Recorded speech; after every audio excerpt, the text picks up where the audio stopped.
بعد از پایان بازی منچستر سیتی و رئال مادرید خبری در فضای مجازی منتشر شد که هممون رو شوکه کرد. درگیری لفظی کوین دی بروینه با گواردیولا سرمربی تیم منچستر سیتی. در این ویدیو به بررسی کامل این حواشی میپردازیم.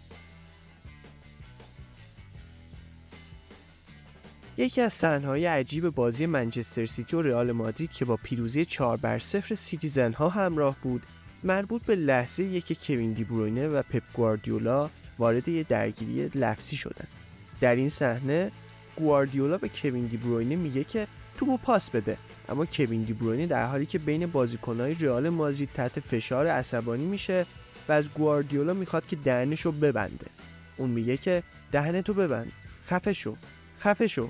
اکنون پپ گواردیولا در واکنش به این درگیری لفظی با کوین دی بروینه گفته ما سر هم دیگه داد میزنیم و من اینو دوست دارم.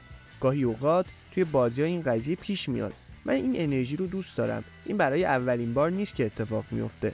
شما نمی‌بینید که ما چگونه بارها و بارها سر همدیگه در تمرینات داد میزنیم و این همون چیزیه که ما به اون نیاز داریم.